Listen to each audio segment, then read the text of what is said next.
Moteur. Bonjour et bienvenue dans le... C'est le quatrième? C'est le cinquième? C'est le quatrième. C'est le quatrième épisode des Prololotes. Peut-être quatrième et cinquième s'il fait 3 heures comme on le S'il est trop long, et il va être long, on vous le dit, il va être long, il va être douloureux. Tiens Rose, est-ce que tu veux fermer la porte?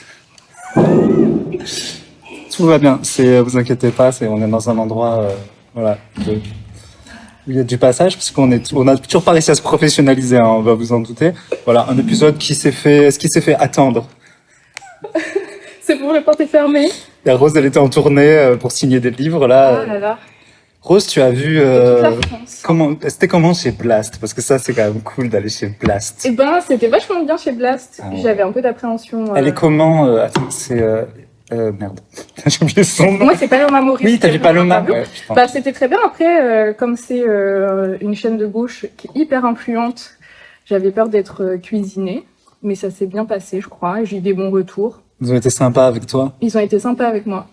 Et force de frappe de Blast, assez incroyable. Parce que tu peux faire des articles dans Le Monde ou passer sur la matinale, tout le monde s'en fout. Mais Blast, j'ai tous mes potes de toute la France qui m'ont écrit en même temps. Ah, t'es sur ouais Blast, t'es sur Blast, t'es sur Blast. Putain, mais j'avoue, il y a que ça qui m'a intéressé aussi. Voilà. Je t'ai vu sur Blast, j'ai fait putain, elle est sur Blast. Bah, très bien. Tu vois. Comme quoi, on est tous un peu C'est superficiels. C'est prescripteur. Prescripteur chez les gauchos. Ouais, il y a Salomé, Saké, il y a Paloma. Et il y a merde, le vieux là qui fait les trucs sur l'histoire de France. Tu regardes jamais? Mais si, mais je vais pas son nom. Pas comme Tillmans. Voilà, qui est quand même le GOAT. Moi, je vous engage à aller regarder Infernet, que je regarde pour m'endormir. C'est vraiment le GOAT. Hein. Et il y avait évidemment Yanis Madi qui a été emprisonné en Israël, dans la rédaction de Blast.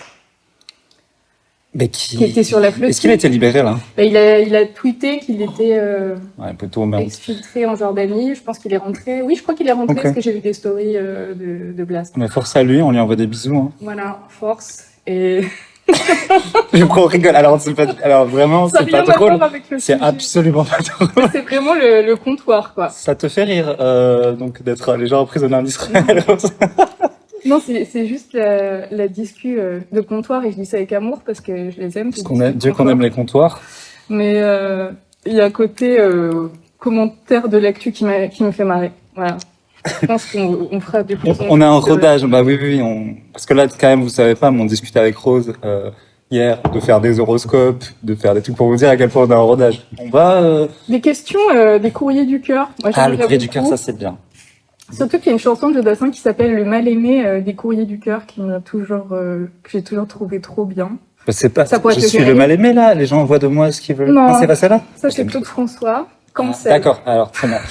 On fera un autre épisode sur Claude François. Moi je tiens à dire que je ne valide pas. Moi non plus. C'est Claude François qui tu sais, je chante des chansons, on va faire l'épisode sur Quentin et on va faire que des références à des chanteurs pédophiles et assassins. Donc oui, vous pourrez dire en commentaire si vous voulez un épisode Courrier du cœur. Voilà. Ouais, Courrier du cœur par nous deux. Vous nous envoyez. Ça va donner parce que bon, je sais pas toi. C'est quoi Courrier du cœur? Du coup, c'est des gens, ils envoient. Ils ont des problèmes. Ils ont des problèmes. Et nous? Tu vois, genre Doc Eddie Fool, mais c'est nous. Mais avec toute notre incompétence. Enfin, je parle pour moi. Mon incompétence en amour, quoi. Donc, ça serait hyper drôle. Avec nos vies amoureuses complètement éclatées. On va vous donner des conseils, vous inquiétez pas. On est là. On est là. Donc on a regardé eh oui. avec désarroi le docu sur Quentin, fait par une journaliste du Point. Le Point, on rappelle, tu mets une cravate à une poubelle, t'es un journaliste du Point. C'est vraiment, c'était un peu la difficulté de regarder le truc, c'est que bon, Le Point, journal d'extrême droite, on le rappelle, hein, torchon. Donc voilà, donc c'était un peu la difficulté de voir des sujets chers à nos cœurs traités par des gens comme ça, mais bon, c'est vrai qu'il a un aspect, il y a une clarté dans ce documentaire. Ouais. Sur Quentin.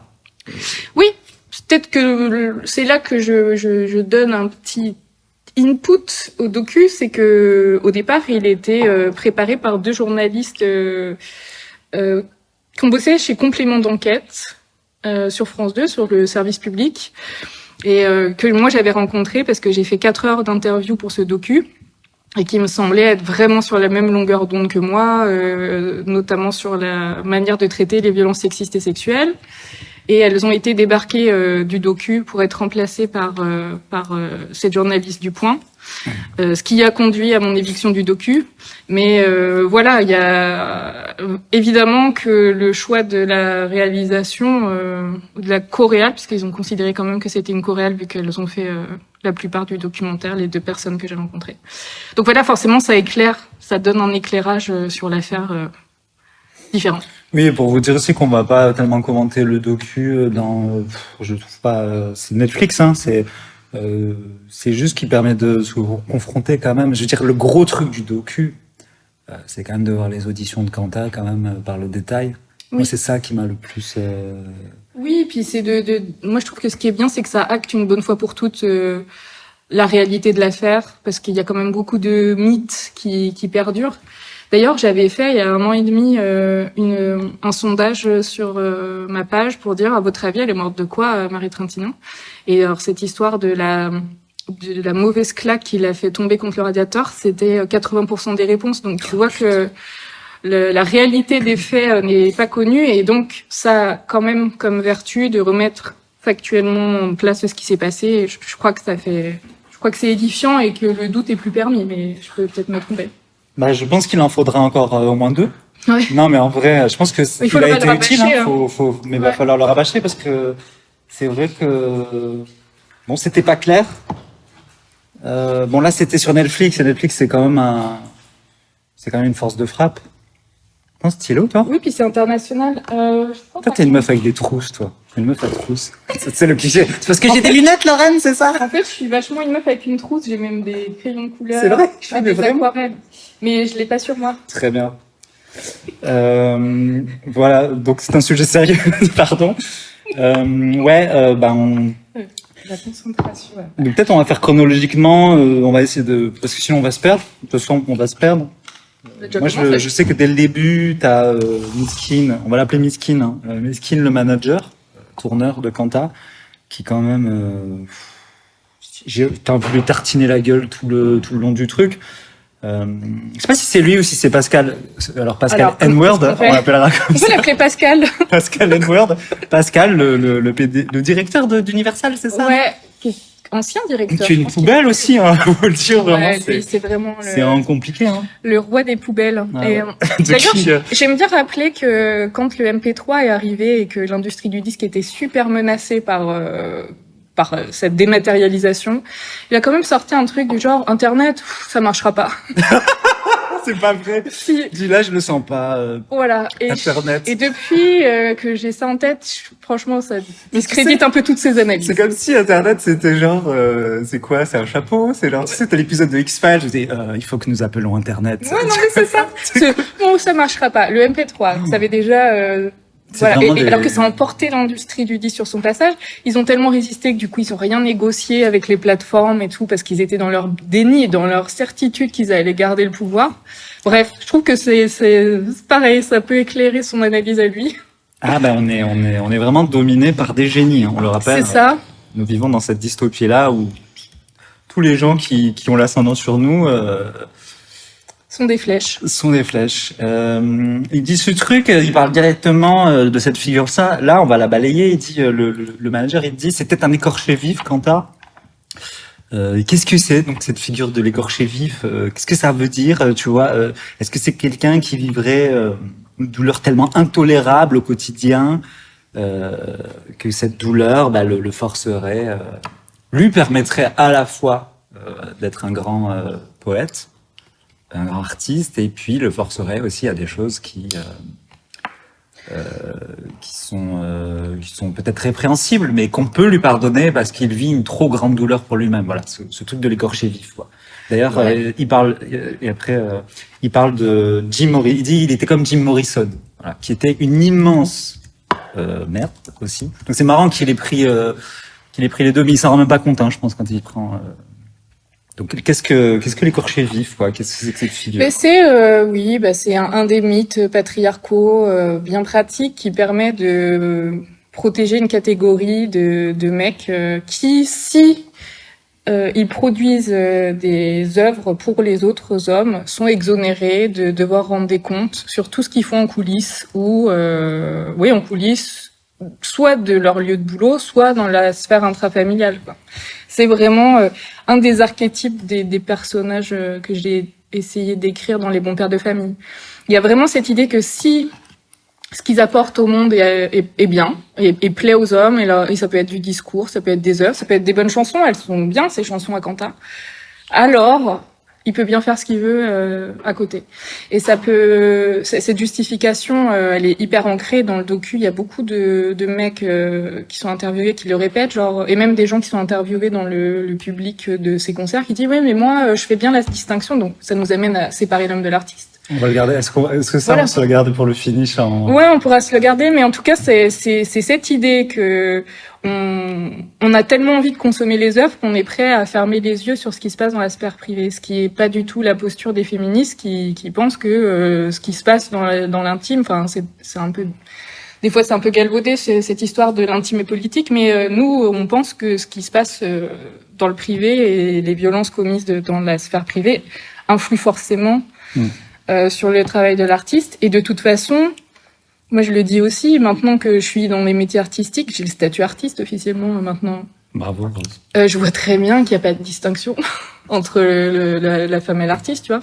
Les thunes que je touche de l'activité artistique, elles me permettent en privé de me renforcer, et j'ai du capital social qui grandit, donc cette idée-là, elle est... Tu veux dire que vraiment, la journée, quand tu rentres chez toi, tu n'enlèves pas ton masque de Rose Lamy, préparez-vous pour la bagarre, pour taper sur ton chat? Non, oh, voilà, j'en ai plus d'ailleurs, mais je vais en rabat. Mais non, voilà. Ah bon? Donc c'est fou. Bah alors pourquoi? Mais alors moi non plus. Alors moi j'ai tendance à être un peu une connasse et sur les réseaux et dans le privé. Ça, je vais pas. Tu vois, j'enlève pas le masque pour être sympa. Alors moi, il y a pas de masque. Hein. Non, il y a pas. Donc c'est bizarre parce que donc comme tu le dis, nous on le sait. C'est très très étrange de tout le temps entendre il faut séparer un truc de l'artiste alors que nous sommes quand même artistes, écrivaines. Et pourquoi nous n'avons pas... C'est vrai, j'ai jamais pris sous cet angle-là. C'est vrai que je m'étais pas posé la question. Ben ouais, tu sais bien que tu mets de ta personne dans ton art, que ce qui t'arrive en tant qu'artiste se répercute sur ce que t'es à titre privé, ne serait-ce que le fait de partager j'y reviens, le même compte en banque, le même logement, la même vie sociale. Tu vois bien qu'il n'y a pas une séparation si claire que ça. Et ça interroge cette espèce de mythe créé et qui sert à exonérer. Pour moi, en fait, c'est hyper bas et pragmatique. C'est juste, oh non, on aime trop ces œuvres, donc on va inventer une espèce de récit qui nous permet de continuer à écouter les œuvres, même si par ailleurs ce sont des assassins ou des pédocriminels. Et je vais même plus loin. J'y repense. Là, il y avait Sarkozy qui avait été interviewé sur la cancel culture, je sais plus dans quelle émission. Et lui, il va même plus loin en disant, par rapport à Gauguin, il dit, je veux pas qu'on retire les Gauguins des musées. Bon. Quelle indignité. Quelle indignité. Voilà, je suis pas forcément pour les retirer non plus, moi je serais pour les contextualiser. Mais il a une phrase et il dit, faudra la retrouver, il dit que c'est particulièrement parce qu'il était transgressif dans le privé que ses œuvres étaient bonnes. C'est parce que je crois qu'il parle d'un mariage qu'il a eu. En fait, lui, il allait encore plus loin en disant, on fait pas malgré leur violence, mais c'est leur violence aussi dans le privé, grâce à cette subversion sociale, morale et compagnie, que les œuvres sont de qualité. Oui, bon, après, faut rappeler, enfin, tu vois, tu dis, moi, je serais pour qu'on enlève Gauguin, parce que de toute façon, non seulement c'était une énorme merde, en plus de ça, il a piqué son truc. Et c'est son œuvre. Ok, les tableaux sont jolis, mais en fait, c'est juste qu'on n'a pas les tableaux des gens qui l'ont volé là. Tu vois, donc, non, mais moi, je vais même dire un truc. En tant qu'artiste, je ne crois pas que je voudrais qu'on me sépare de mon art, en fait. Je veux dire ce que je fais dans le privé, ce que j'ai fait de mal, comme ce que j'ai fait de bien. Je veux que ça reste attaché déjà. En fait, c'est ça l'authenticité. C'est quand ce que tu as fait dans le privé et ce que tu montres aux gens, c'est la même chose. Et que du coup, il va falloir assumer les deux. Et si tu fais quelque chose de mal, il va falloir l'assumer aussi. Et que du coup, même pour lui, pour Quentin, c'est des gens qui se satisfont de ça. Parce que justement, leur art est une couverture pour leur dégueulasserie. Donc eux, ils sont satisfaits qu'on veuille les séparer du truc. Moi, je serais terrifié qu'on me sépare de l'artiste, de mon artiste, de ce que je suis, en fait. C'est très bizarre de... C'est une forme de dissociation sociale. Et moi, en fait, je parle de ma vie, je suis en train de faire tout l'inverse parce que il y avait plus d'écart entre ce que je faisais publiquement et qui j'étais il y a quelques livres. Moi, c'est une courte carrière pour l'instant. Et je tends à justement aligner ces deux personnes, quoi. Enfin, ces deux parties de moi. Et ça pose vraiment question que eux cherchent à faire tout l'inverse. En vrai, non. Ils cherchent à le faire au moment où ils se font gauler. Ouais. Et donc là, c'est le jeu. En fait, les règles du jeu ne peuvent pas changer. L'art, c'est total. C'est tuer ton art. Point barre. Donc, c'est pas au moment où tu fais une connerie, tu veux qu'on soit indulgent avec toi vis-à-vis de ça. Ça marche pas comme ça. C'est trop vrai ce que tu dis, que c'est au moment où ils se font gauler, parce que quand ça leur permet de choper des groupies, là, il n'y a pas de séparation de l'homme et de l'artiste, quoi. C'est bien non, c'est le même numéro de téléphone. Voilà, là, très voilà, c'est bien le statut d'artiste qui leur permet d'avoir des avantages par ailleurs. Ouais. C'est quand ils se font gauler, là, il y a la carte contre ou non. Ah non, je suis artiste, du coup, j'ai des passe-droits. Mais ça commence peut-être hyper tôt. Je me disais ça une fois. Je sais pas, j'arrive en retard, un rendez-vous, puis on me dit non mais c'est pas grave, ça doit être difficile en ce moment. Et j'étais faut quand même que je sois à l'heure, quoi. Et je me dis ça commence là, on me dit comme tu fais ce travail-là, t'as le droit d'arriver en retard. Et puis le truc grandissant, après tu perds complètement. Oui, puis c'est toi on te le dit aussi, c'est pas uniquement si tu fais ce travail-là, si je fais ce travail-là, puis tu mets plein de bouquins. Et t'es connu, je suis pas sûr que la petite artiste elle est en retard, on l'encule. Oui, c'est ça. Il y a ça aussi. Donc moi je trouve ça, que t'as raison de le rappeler. Si t'es en retard, tu casses les couilles, ma soeur, tu vois. Et que quelqu'un te dise, ah mais je comprends, arrêtez d'être des suceurs déjà, parce que ou alors traiter tout le monde a le droit d'être en retard. Personne. Voilà. Mais je pense que ça commence sur ces petits trucs-là aussi, cette espèce de truc. Oui, de prestige qu'on met sur des gens qui d'un coup ont plus de, je sais pas, de 100 000 abonnés. Moi, je les ai pas encore. Moi, j'attends de pouvoir être en retard, en fait. Parce que moi, je suis obligé d'arriver à l'heure, connasse. Tu vois, Rose, elle est là. Elle arrive jamais à l'heure, la meuf. Elle est où, Rose? Attends, qui c'est qui avait une demi-heure d'avance aujourd'hui? C'est même pas que t'étais en avance. C'est que t'étais à l'heure. Alors, je tiens à dire que je me suis intoxiqué avec mon patch nicotine, là, pour arrêter de fumer. C'est pas ma faute. Donc, par contre, en fait, on va essayer de... T'es en train de séparer, là. Le TDAH. Non, là, on sépare le podcast carrément du reste. Est-ce qu'on peut séparer l'addict au tabac de l'artiste et de l'horaire? Il dit, le manager, dans la foulée, il dit... il était très engagé quant à... et ça, il le dit vraiment, c'est à son... Il est un désarroi, quoi, dans son visage. Et là, on le voit que le fait que Quentin ait été engagé, on peut peut-être le dire, évidemment, le documentaire, et on le voit pas beaucoup écrit. Est-ce qu'on peut se dire que son engagement politique, c'était une façon de couvrir, puisqu'on découvre quand même dans le truc qui tape sur des meufs depuis la nuit des temps, et que son engagement de politique, au lieu de le rappeler en disant il a fait ça quand même, donc c'est de dire c'était peut-être juste une couverture, comme plein de mecs de gauche, d'un coup on découvre que c'est des salauds. Moi, j'ai du mal à croire en ces convictions-là quand tu vois l'immondice que c'est ce mec-là, et le fait que les autres rappellent ça avec nostalgie, ça me gêne parce que tu vois que la politique, l'engagement, ça peut être juste un autre moyen d'exercer son pouvoir, quoi. Ouais, moi c'est ce que je crois. Je pense que en fait l'intégration sociale ou la performance politique, sociale, les gens qui s'engagent peut-être particulièrement sur des causes, ils peuvent aussi le faire pour se créer un alibi qui fait qu'on, justement au nom de cette séparation de la personne publique et de la personne privée, il se crée un alibi qui détourne complètement la possibilité de douter de ce qu'ils font en privé. Je crois que lui, on est dans ce cas-là parce que effectivement, si on connaît pas l'affaire, on pense que on peut penser que c'est une fois et que c'est un accident, mais en fait, il y a 2 femmes qui meurent et on aurait aussi d'autres témoignages de violences qui datent de plusieurs autres relations. Donc là, la force est de constater que parfois l'engagement et la reconnaissance publique, c'est aussi des moyens de cacher ce qu'on fait. Si on voyait les choses différemment même, et si ce qu'on nous présente, ce qu'on nous a voulu nous présenter, et si en fait le meurtre de Marie Trintignant et celui de Christina Radi n'était pas un accident de parcours au milieu d'une carrière de poète et d'engagé, mais est-ce que la carrière de poète et de militant n'était pas là pour camoufler tout le reste, n'était pas là pour jalonner une vie de violence?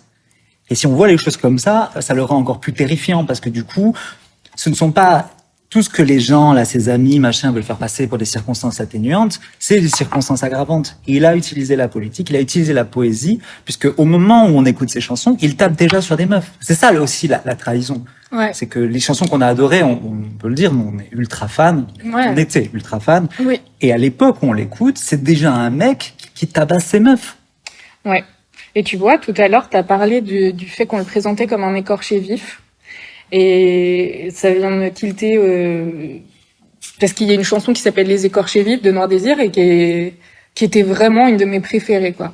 Et tu vois, il y a presque même un travail de préparation, c'est un truc de désensibilisation dans les œuvres elles-mêmes pour poser cette figure de l'écorché vif, tu vois. Une forme de propagande artistique pour préparer en fait l'idée qu'un jour on dira de lui que c'est un écorché vif. Il y a plein d'artistes qui se créent des alibis. Hein. Moi, on peut regarder plein d'œuvres.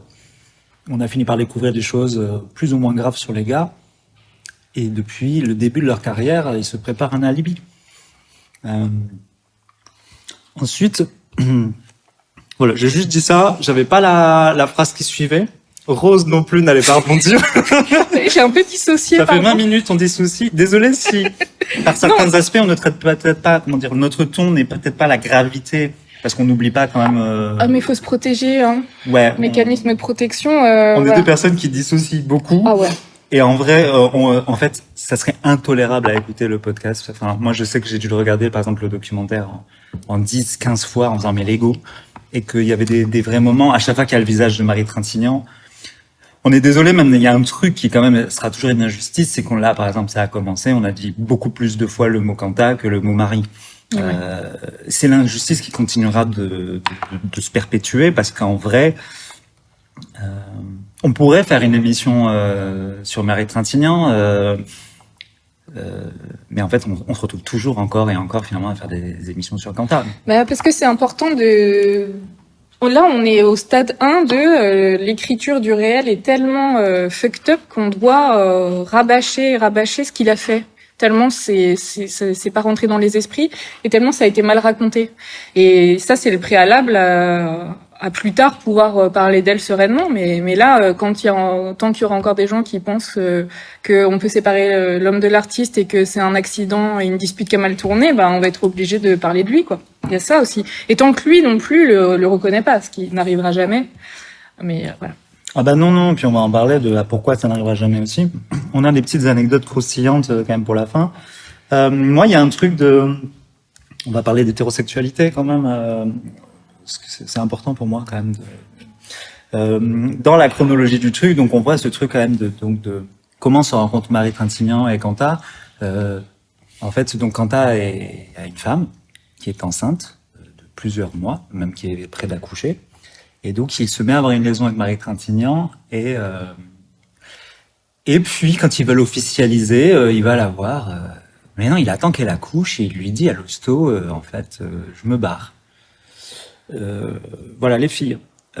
Quand vous vous mettez avec quelqu'un qui trompe sa meuf pour être avec vous, c'est pas un signe de bonne santé.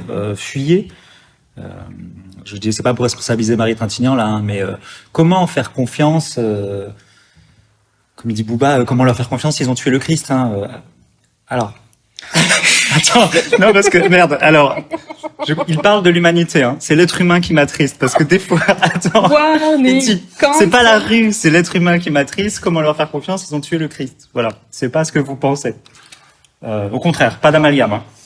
Non, mais pour dire comment faire confiance à quelqu'un qui comme ça, et c'est un red flag, ce n'est pas le coup de foudre, ça n'existe pas. Vous avez encore le choix pendant quelques temps, parce qu'on parle beaucoup là dans le documentaire de coup de foudre. Je suis tombé, on tombe pas amoureux, hein, on tombe de son, on tombe d'un pont, on tombe de son lit, si vous voulez, mais on ne tombe pas amoureux. Ça, c'est aussi une autre narration qu'on voit, parce qu'ils le répètent, les gens, c'était un coup de foudre, c'était une belle histoire d'amour. Bah, apparemment non. Ouais. Et surtout, ce n'est pas incontrôlable l'amour. Hein. On peut se le rappeler qu'il y a un petit moment tout de suite. Alors, peut-être il faut se l'imposer, parce qu'on est éduqué comme ça, se dire tout de suite, aïe, aïe, aïe, ça pue, bah tant pis. Il vaut mieux ne pas vivre une histoire que vivre un enfer, quoi. Ouais, et ça aussi, c'est des narrations dominantes qui vont nous coincer. Et j'en parle un peu dans On peut perdre de famille, de ce fameux sentiment de tomber amoureux, où en fait t'as mal au ventre, t'as le rythme cardiaque qui s'accélère, t'es en insomnie ou t'arrives pas à manger, bah je suis désolée, mais pour moi ça c'est des signes d'anxiété hyper négatifs quoi. C'est exact. Et donc c'est ça. on a réussi quand même à nous réécrire que en fait quelque part des alertes du cerveau qui nous disent ça le fait pas en fait cette personne produit ça chez moi. On nous avait croire que c'était de l'amour alors. Voilà. Alors c'est de l'angoisse, que c'est du stress. Voilà. C'est Et du donc pur ça stress. s'appelle tomber amoureux. Donc il y a quand même le mot tomber que j'aime bien parce qu'il est au moins un peu réaliste. Et voilà ce qui a dû lui arriver. C'est un mélange d'emprise, d'anxiété, de peur, voilà, qu'on a trop associé à l'amour. Elle ressent ça et elle pense que c'est Oui, parce trop qu'on l'a, trop. on l'a. Alors c'est pas pour l'enlever, moi, on la connaissait pas. Hein, c'est pas pour lui enlever comment dire du libre arbitre. Mais on la présente beaucoup comme une femme totale, passionnée et tout. Elle a l'air surtout très vulnérable et elle avait besoin d'un suivi. Parce qu'en fait, un mec comme ça, alors oui, il est charismatique, il est beau. C'est quand même Bertrand Cantat. Mais il y a un truc où elle est beaucoup décrite. Je pense que les gens veulent la décrire comme une femme forte et tout, machin truc. Putain, quand tu vois le truc, elle tombe sous emprise. Ouais. Tu vois. Et c'est pas tant dit que ça. Il y a pas ce truc d'emprise. Il y a Marie, elle était aussi, mais même venant de ses amis, hein, il y a ceux qui disent qu'elle était hystéro, et puis il y a ceux qui disent mais Marie, elle était comme ça, elle était totale. Elle était pas totale, elle avait un rapport à l'amour pété.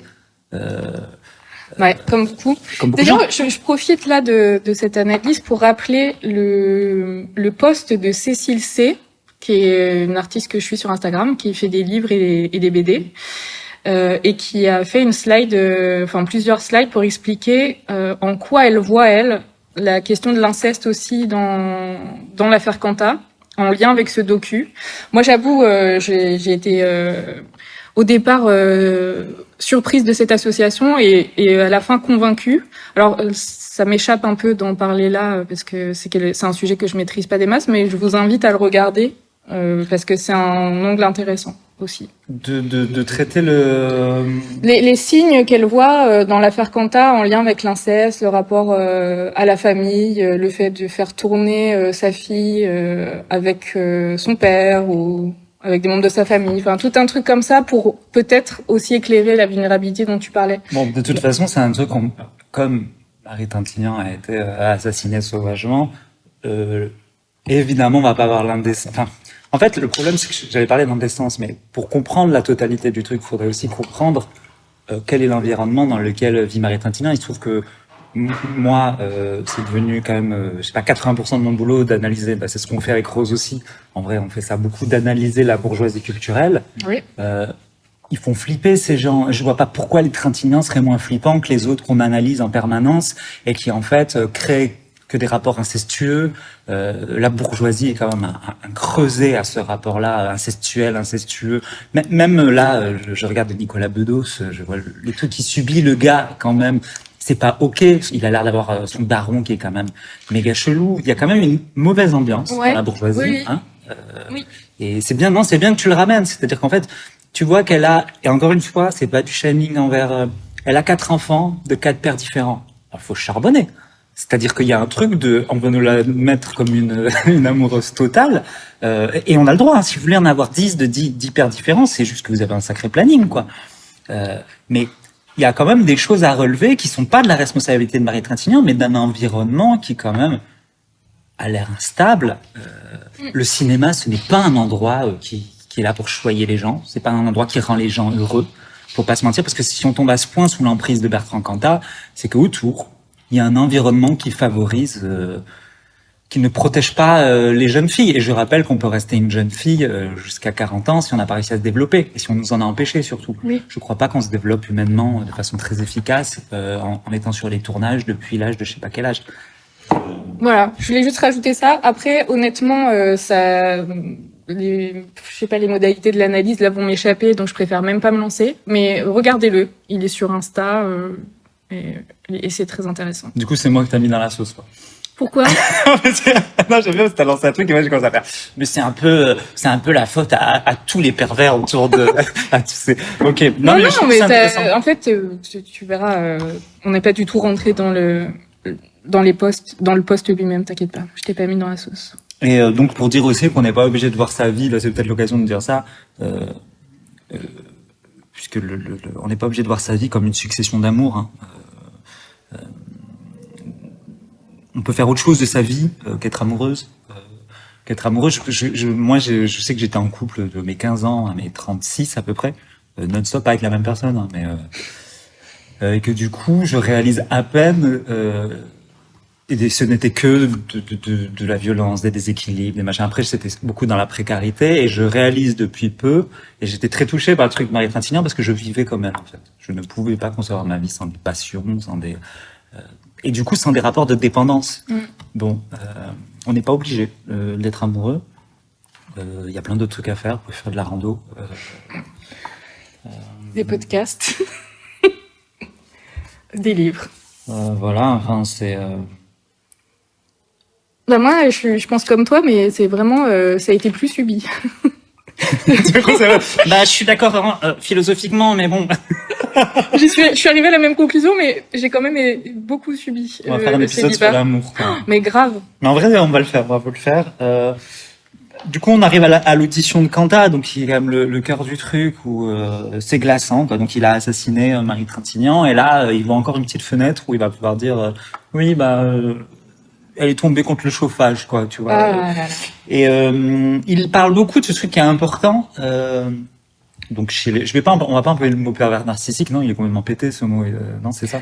C'est comme beauf en fait, ça n'existe pas. Ouais, pervers narcissique, c'est encore un personnage bien pratique pour pas parler des violences structurelles de la genre masculine, ouais. Il dit que dans ces conflits, donc c'est ça qui ressort avec Marie Trintignant, il le dit pendant l'audition après l'avoir assassiné, et encore une fois, on le répète, lui il sait comment il a assassiné. Donc quand tu le vois parler juste après, il dit que lui il ressentait une injustice. Parce qu'elle avait encore une tendresse pour là il parle de Ben Chetrit, je crois, pour le père d'un de ses enfants, et qu'en fait avec Olinka aussi ils ont des échanges, et lui ne supportait pas ça, et il le dit après l'avoir tué, il dit bah oui, on s'est engueulé parce que moi j'ai quitté ma femme et elle continue de parler avec les darons de ses gosses, et tu te dis mais tu crois que c'est une qualité mon pote? La meuf venait d'accoucher, tu l'as déboîtée, et toi tu voudrais que en fait, on va pas parler de pervers narcissique, il faudrait trouver un autre mot. Ce monstre-là, parce que moi, il y a des monstres, hein, parce que je sais qu'on milite pour dire non, les monstres et nos darons, il y a des monstres, ils existent. Lui, il en est un, et en fait, il voudrait que veut le monstre? Il veut que tout le monde soit des merdes autour de lui. Parce que sinon, il peut pas se regarder en face, quoi. Il peut pas vivre sa vie de monstre tranquillement si tout le monde n'est pas un monstre autour. Donc, il voudrait que Marie Trintignant, il veut l'isoler aussi. Ça, c'est un mécanisme total, mais vraiment il vit comme une injustice que Marie ait des amis, quoi. Ouais. Que Marie s'occupe bien de ses enfants, alors ce que lui ne fait pas. Hein, Ça c'est classique hein, dans le mode opératoire des hommes violents d'isoler. Il faut isoler les personnes, les monter contre leur entourage, et elle avait quand même cette résistance à cette injonction qui...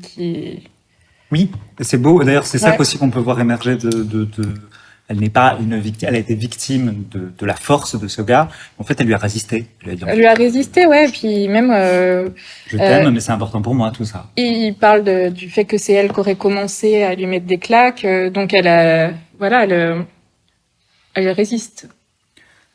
Et il y a ce truc, moi, que je dirais aussi, c'est que pour le fait qu'il ait quitté sa femme pour elle, enfin qu'il a abandonné sa meuf enceinte, et n'accepte jamais que quelqu'un fasse quelque chose d'inhumain en ton nom, parce qu'en fait, il viendra te le demander le remboursement, parce que c'est ça qu'il fait là.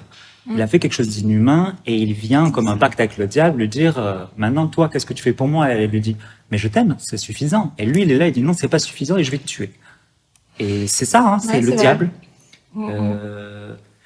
Oui, c'est intéressant le rapport de symétrie qu'il lui demande finalement après coup. Hein. Oui, pour que les deux s'envolent, mais parce que lui, dans sa figure de poète total, qui va prolonger là, parce que pendant l'audition, du coup, il témoigne, et il dit là, je vois rouge, je rentre dans une colère noire, et limite, il fait un regard caméra en mode Squeezie 2006, quoi, et il est là, il dit on a beaucoup de couleurs pour ça en France.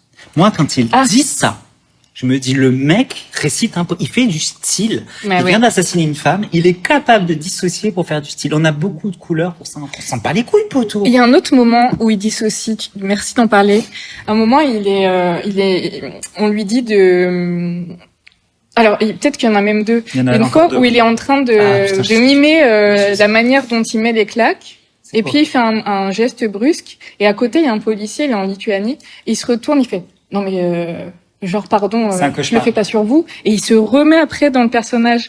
Et il y a un autre moment qui m'échappe. Je l'ai noté. Où, En fait, il fait des blagues. Où on lui demande des détails sur ce qu'il a fait. Donc là, désolé trigger warning, mais je crois que c'est qu'on lui dit vous la teniez par le cou, est-ce que ses pieds touchaient le sol, un truc comme ça qui est atroce. Et je crois qu'il dit bah ça je m'en rappelle pas, je me le noterai pour la prochaine fois. Il dit un truc comme ça, tu t'en rappelles pas? Putain, non. Ouais. Non, je t'avoue, j'ai pas. Moi, Je sais j'ai pas, autre chose. Il dit un truc à un moment, c'est bon bah, la prochaine fois je ferai attention. Voilà. Et Mais donc c'est pas vrai. il y a l'idée d'avoir prononcé la prochaine fois. Bah, moi, j'ai noté. Non, mais arrête. Ouais, mais j'en suis sûre parce que du coup on en avait parlé dans l'entretien que j'avais fait et j'avais mis pause en disant pardon, est-ce que je viens bien d'entendre ce que je viens d'entendre? Là, je l'ai pas revu hier, j'ai regardé que le dernier, mais c'est sûr. Bah, il y a Donc tu vois là que t'as les deux persos, celui qui essaye de faire larmoyant et voilà complètement désolé de ce qui vient de se passer, et puis il y a quelqu'un qui est en contrôle, qui est en train de regarder les gens, qui est en train de dire faut pas que je me mette le flic à dos, faut que Il y a voilà. la traductrice à côté, il lui fait du charme parce qu'il y a ce truc-là. Moi, j'ai noté, il fait l'humour, le poteau, et t'es en mode, le côté dissociation. Ah, ma lumière s'est éteinte. Très bien. Le côté dissociation qu'il a, moi, tu sais, c'est Homer, tu sais, comme quand il pleure, Homer, et en mangeant un burger, et il pleure, mais le burger, il est bon, et après, du coup, bah, il est content parce qu'il mange, puis après, quand même, il se rend compte qu'il est triste. Et tu le vois comme ça, passer d'un état à l'autre, Ouais. faire des blagues, et tu te dis, mais c'est...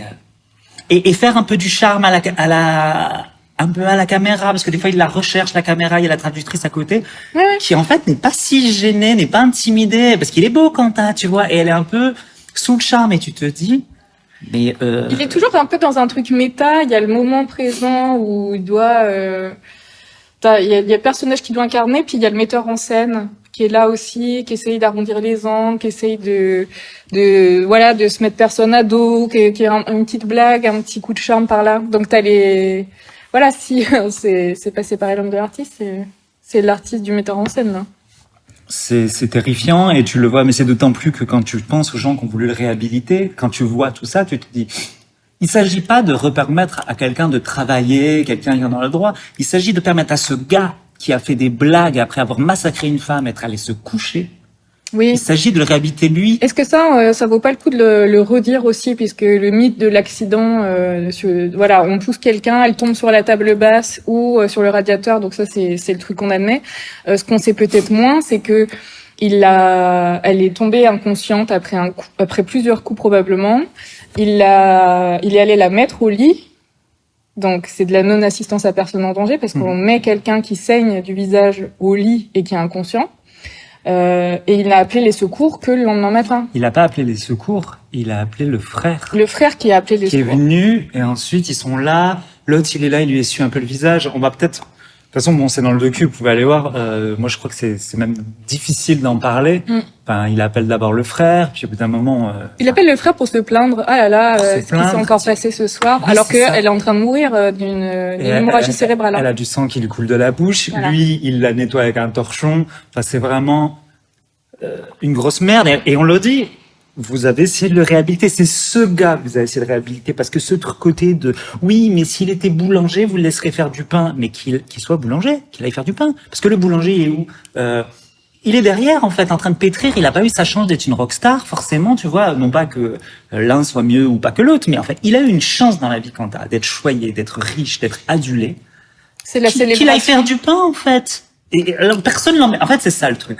Personne ne l'empêche de faire du pain. Il faut Jamais. arrêter de dire, c'est le seul métier qu'il sait faire. Et trouve-en un autre, en fait. Il y a des gens qui se réorientent, il y a des gens qui sont boulangers, puis après ils sont poissonniers. En fait, poteau, il y a rien qui t'oblige à être chanteur, en fait. Et moi, ça va peut-être surprendre, mais je me dis même qu'il continue à faire son boulot tant que il est pas célébré. Moi, Mais c'est impossible. Et là, on vient oui, à voilà, la- parce à la que c'est contradiction métier. du métier Mais qu'on tu fait. vois, il pourrait faire des paroles de chansons. Je pense qu'il en a fait avec un pseudo. Il pourrait, tu vois, faire tout autre chose en lien avec la musique. Oui, Ça il pourrait pourrait être composer, en fait. même. il pourrait faire plein de trucs où il n'est pas lui sur scène et lui célébré. On veut pas le voir en célébration parce que ça va même au-delà de lui. Ça veut dire célébrer des hommes qui tuent leurs femmes en conscience. C'est pas des accidents d'amour. Et si on fait ça, quel exemple on donne aux hommes et quel message on passe aux femmes? C'est ça. Moi, mais qu'il fasse son boulot. Là, tu vois, il va faire un album, il l'a financé avec un truc participatif. Quelque part, j'ai rien à dire. S'il trouve des gens pour le financer, le gars, il a bien le droit de travailler, il a bien le droit de faire son truc. Par contre, ce qui me poserait problème, et ce qui me pose problème au présent, c'est que des subventions, donc de l'argent public, aillent sur des spectacles où il est, ou qu'on finance. Oui. Oui, mais après, tu dis, il a bien le droit. Bah non, parce qu'en fait, au final, sa musique, elle va être sur les plateformes. En fait, et aussi un truc qu'il faudrait qu'on sépare de nous-mêmes, c'est qu'en fait, nous, on parle en tant que féministes, on parle en tant qu'avec nos sensibilités. Mais en fait, Marie Trintignant, elle avait des enfants. Elle avait des gens qui l'aimaient. Et en fait, c'est ça qu'il dit Kolinka plusieurs fois. Il dit, moi, j'aurais voulu qu'on n'entende plus parler de ce type. Parce que si on doit juste arrêter le débat à ça, en fait, ne pas parler de nous, ne pas parler du féminisme. Est-ce que, il le dit, le petit, au tribunal, il dit, il a tué ma mère. Vous vous rendez compte? Moi, je sais que ma grand-mère a été assassinée. Comme ça, a été massacrée de la même manière, même pire, encore. Et en fait, il y a un truc de, je ne voudrais pas voir l'assassin de ma grand-mère faire des albums. Je pense qu'on ne peut même pas imaginer ce que c'est pour ses enfants de voir son affiche en 3x4. Ça veut rien dire, 3x4. Mais, si on pensait juste, même aux deux, s'il y a que deux personnes, même s'il y en a qu'une, que ça fait souffrir mortellement, et bien alors qu'il se cache, en fait. C'est ça, en fait, en vrai, à la fin de la journée, il s'agit pas de nous.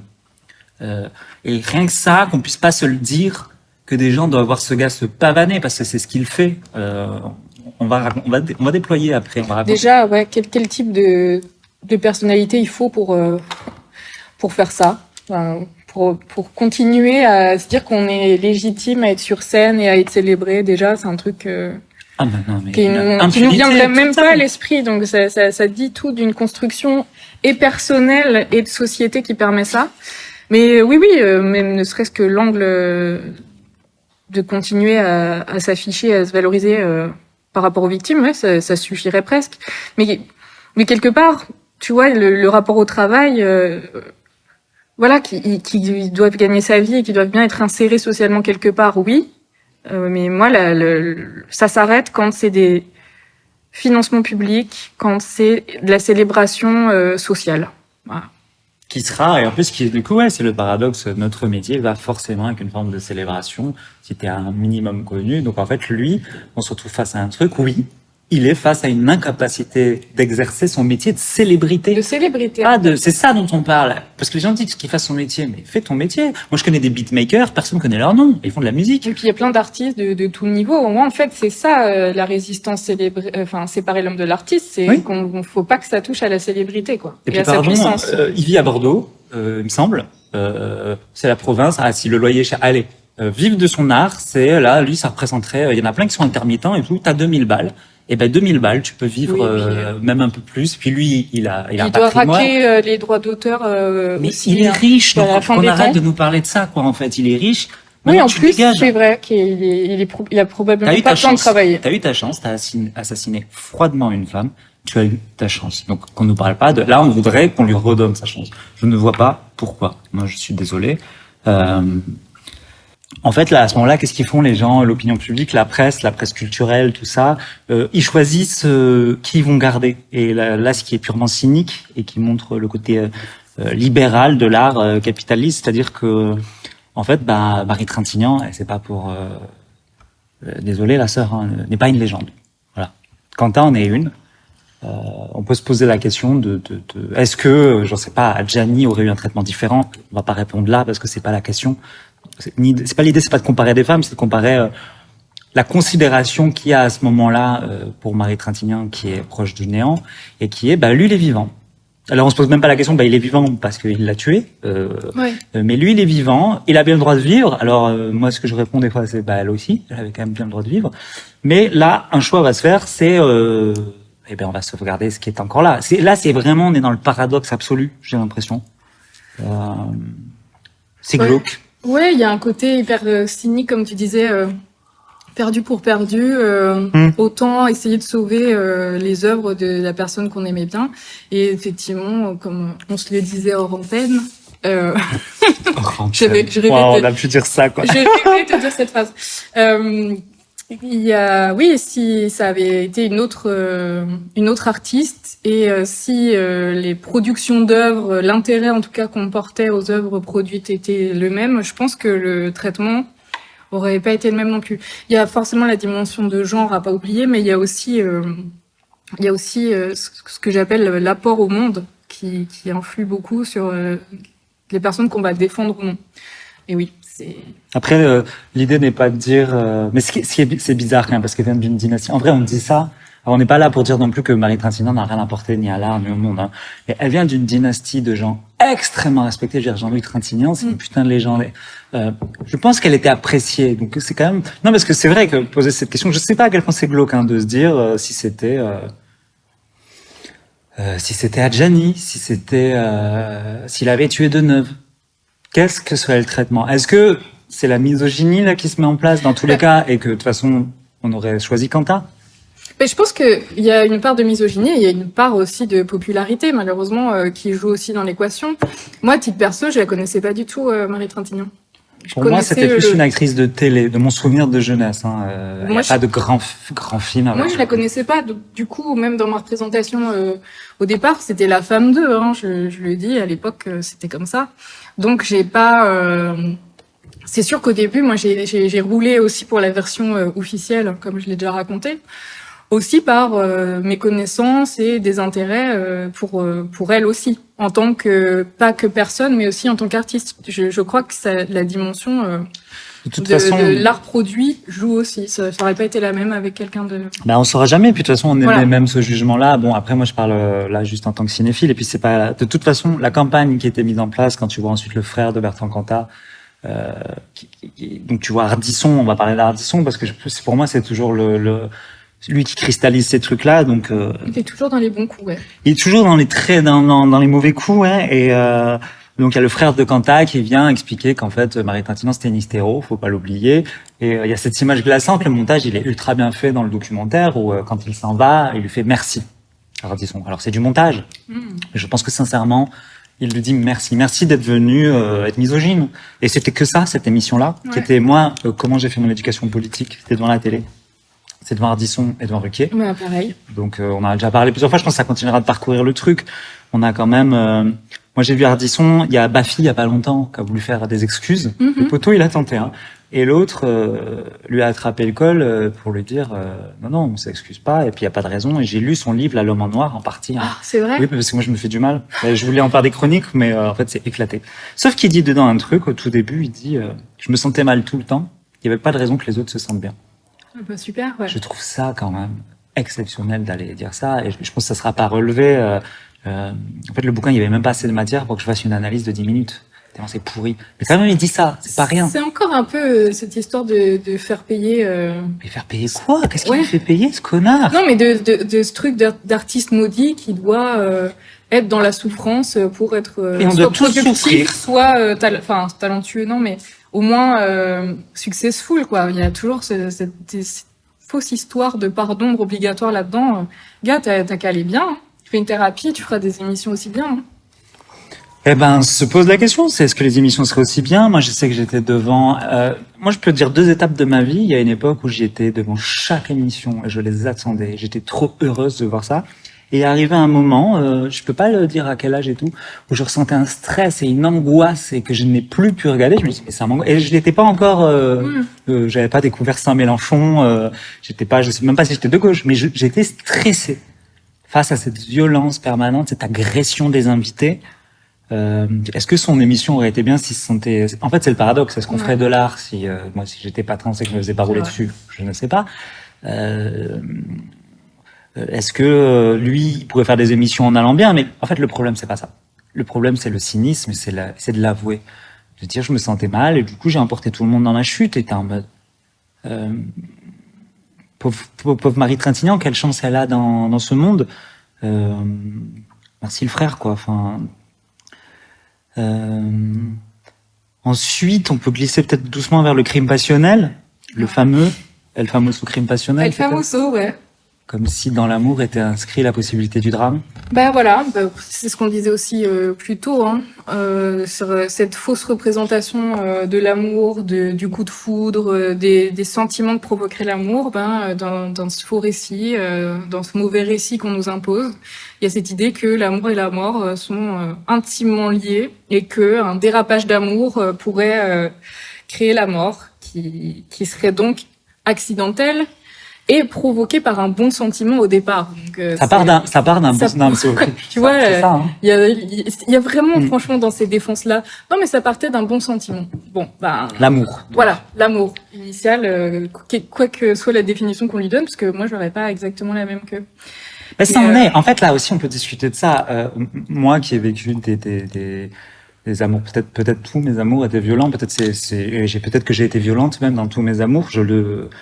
Je me dis, c'était de l'amour quand même, tu vois. Et en fait, en vrai, ce qu'il y avait entre Marie Trintignant, parce que je sais qu'on voudrait dire, c'est pas ça, c'est pas de l'amour. C'est pas la question. Est-ce que c'est philosophiquement, c'est sociétalement? Ce qui tue Marie Trintignant, c'est pas que Quentin, c'est ce qu'on permet à l'amour. Ouais. Mais on peut pas nier qu'il s'aimait. Et qu'il l'aimait. Peut-être bien même sûr. qu'il l'aimait. Et là, on va dire, oui, mais on n'aime pas quelqu'un comme ça. Je trouve que c'est une façon de voir la chose, comment dire? Si il l'aimait. Ce qu'il a fait de cet amour, est-ce que l'amour sociétalement lui prévu, est-ce que ses avocats lui permettent, c'est-à-dire de la tuer? En fait, ce qui tue Marie Trintignant, c'est les avocats de Quentin. C'est Quentin, les avocats de Quentin, c'est Ardisson. Ce qui tue Marie Trintignant, c'est ce qu'on permet à l'amour, quoi. Ouais, ou est-ce qu'il l'aimait elle? Parce que moi, ça me semble incompatible. En fait, il aimait la représentation qui se faisait d'elle. Il aimait probablement être en couple avec elle. Est-ce qu'il l'aimait elle au point de la tuer comme il l'a fait? Bon, après, effectivement, on va pas rentrer dans ces débats-là, mais non, moi, je maintiens que quand même, ça pose la définition de ce qu'est l'amour. Après, moi, j'ai pas de réponse parce que je serais bien mal avisée de donner des conseils dans ce domaine. Mais franchement, c'est peut-être pour ça que ça me paralyse. Je me demande vraiment ce que c'est cette histoire qu'on nous vend comme l'amour, hein, vraiment. Je m'interroge aussi. Après, je t'avoue que j'aime pas les slogans féministes. En général, les slogans, je parle. Je dis pas que j'aime pas le féminisme, mais je trouve que dire oui. Une fois que t'as dit ça, t'as rien dit. De dire mais non, c'est pas de l'amour. Je voudrais comprendre comment ces mecs-là aiment, parce que ils aiment. Il y a de la domination dans leur amour, mais il y a quelque chose. C'est trop simple de dire. Toi, tu dis c'est juste. Tu dis peut-être qu'il aime ce qu'elle représente et tout. D'accord, mais ça reste de l'amour. Et en fait, il y a tout un travail. Qu'il faut quand même arriver à comprendre. Alors, on comprend par la société, on comprend par plein de choses. Et je suis pas en train de dire, du coup, qu'il a des excuses parce qu'il a l'amour. C'est juste que cette forme d'amour qu'ils ont, j'aimerais la comprendre. Ouais, moi, je la comprends pas non. Et je crois pas que le féminisme a dit, vous arrêtez. Et c'est très bien. Le féminisme a dit, le y a une slogan, limite. on ne tue pas par amour, voilà. Moi, Non. Et d'ailleurs, il la tue pas par amour. Voilà. Mais il y a aussi le truc, oui, c'est pas ça de l'amour. Si, hélas. Et là, c'est aussi ça l'amour. Peut-être qu'il faudrait trouver un autre mot dans ce cas-là, parce que on est bien d'accord que c'est pas comme ça qu'il faut aimer les gens, en tout cas. Je pense que, et là, ça m'amène directement vers, on est obligé d'avoir un petit mot pour. Je peux faire une petite digression sur Bien Goldman sûr. pour changer. Et j'en parle. J'avais parlé de la chanson justement "C'est pas de l'amour" de Goldman. Je crois que c'était dans Mon père de famille, et il parle d'une relation de paix, harmonie, intelligence. Fidélité, un truc qui a l'air hyper plan-plan, et tout son refrain c'est de dire mais en tout cas c'est pas de l'amour. Et moi je crois que au contraire, je pense que c'est exactement tout ça, tout ce qu'on a pu disqualifier, tout ce qu'on peut trouver chiant, ringard, cette idée que ça se construit, qui serait un signe de mauvais amour. Je crois qu'en fait peut-être que la réponse à la question de définition de l'amour, ce serait d'aller à l'inverse de tout ce que cette société essaye de nous vendre comme tel. Alors après, oui, faudrait comprendre comment ils aiment. Moi, je crois que je vois à peu près. Ils aiment comme, je sais pas, comme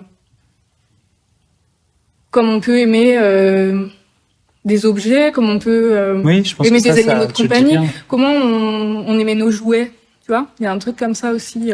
Il le dit, Tu vois, petit.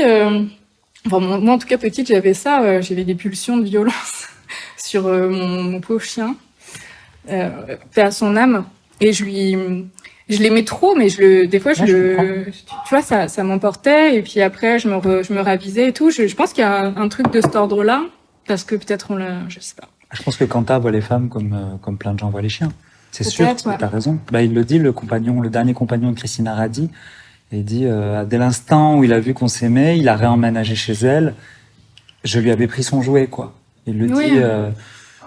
De toute façon, il y a l'idée aussi dans le féminicide, ça a été beaucoup dit, de casser son jouet, quoi. De dire si moi je peux pas l'avoir, ton. Voilà, je le casse pour les autres, quoi. Et elle non plus, elle n'aura pas de vie sans moi. Oui, donc effectivement, je retire peut-être un peu ce que j'ai dit avant, mais non, c'est pas de l'amour. Quoi. Enfin, en tout cas, Mais en tout cas, t'as raison dans le sens où c'est considéré comme étant de l'amour, mais il faudrait investiguer encore un peu plus sur ce que c'est. Mais peut-être aussi, il y a pas grand-chose, on vient de le dire là. Peut-être qu'il faut pas aller plus loin que ça. C'est un connard obsessionnel et possessif et qui, enfin, on va pour parler de ça, du coup on peut dire un mot sur Lio la queen quand même. Je pense qu'elle mérite un petit je trouve qu'elle illumine. Je trouve tout le monde insulte quasiment dans le documentaire. Et Lio qui traverse le truc. À part Kolinka, il y a Kolinka qui est hyper touchant. Oui. Il y a aussi le dernier compagnon de François, il s'appelle, je crois, de Christina Radi. Et franchement, ça m'a fendu le cœur, moi, de le voir comme ça, dire, j'ai pu l'aimer un peu avant que, tu vois tout ce que Kanta a fauché au passage. Et t'as Lio, je me souviens très bien de la fois où elle se confronte à Muriel Serre, qui avait écrit un truc sur, je sais même pas ce que c'est, la passion de Kanta. Ça serait intéressant. J'aurais dû le faire. Ça, tu connais, toi? J'avais beaucoup parlé de la séquence aussi chez Ardisson. Et puis ça, ce serait un bon livre à lire, tu vois, dans ton radio. Mais c'est vieux. Et puis franchement. Mais après, je pense que ça va être tout le discours toxique de Kanta par un médiateur qui sera elle. Enfin voilà, ça va pas voler bien haut. Mais Israël. Comment? Pourquoi tu parles d'Israël? J'ai dit quoi? Ah, un médiateur qui sera elle. Qui sera elle? Très bien. Je comprenais pas un médiateur d'Israël, putain. D'accord, bon, attends, on va caler tout. Est-ce que finalement, Franck-Quentin n'est pas juste un sioniste? Mais certainement. Je sais, ok, d'accord. Bah oui, il y a ces confrontations hallucinantes. Du coup, t'as Ardisson pour faire du buzz qui a invité Lio, qui est l'ami proche de Marie Trintignant, et l'autre, elle a écrit un bouquin sur la passion de Bertrand Cantat, et t'as Lio qui lui coupe la parole. C'est jouissif, hein, toutes les 5 secondes, tu vas dire, écoute-moi, copine. L'autre, il lui a frappé, c'est comme si une moto lui était passée dessus. L'autre, elle ouvre des grandes mirettes en mode, ah bon, et je connais cette sociologie-là d'écrivaine à la con, bourgeoise, où elle est en mode, mais non, mais je dis pas le contraire. Mais pourquoi t'as écrit un bouquin? Connasse, et t'as l'autre, t'as son amie qui est là. Et Lio, elle est d'une force dans ce documentaire. Je trouve qu'elle est, et du coup, je voudrais lui dire que je lui pardonne de m'avoir gueulé dessus quand j'ai fait le casting de la Nouvelle Star. Je t'en veux plus, Lio. C'est pas grave. Qu'est-ce que c'est que cette histoire? histoire? Elle m'a hurlé dessus. Mais je suis pas au courant de la tout Nouvelle ça. Star, c'est ultra bresson. Voilà, il est TDAH cet épisode. Non, j'avais passé le casting et en fait, il te crie dessus. Et Lio est ultra hardcore. Ah, ok. Et là, je la revoyais. Et donc, c'est quelqu'un que je peux même, dès que je la voyais à la télé, je zappais. Parce qu'elle m'avait vociféré dessus. Et là, je l'ai revue et je trouve que c'est tellement touchant parce qu'elle parle, et en fait, peut-être aussi parce qu'elle ne parle pas d'amour. Elle parle de son ami. Ouais. Et je crois que ça me touche profondément de voir des gens parler d'amitié. Beaucoup plus que de parler d'amour, ça me fait plus grand chose. On vieillit, Rosin.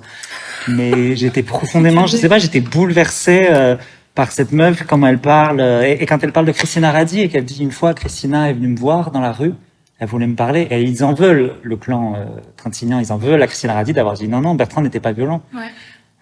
Plus tard, elle comprend Lio qu'elle est sous emprise en fait, qu'elle a subi la même chose que Lio, qui est une femme battue aussi. Et elle dit je n'étais pas réceptive, je n'ai pas et je m'en veux.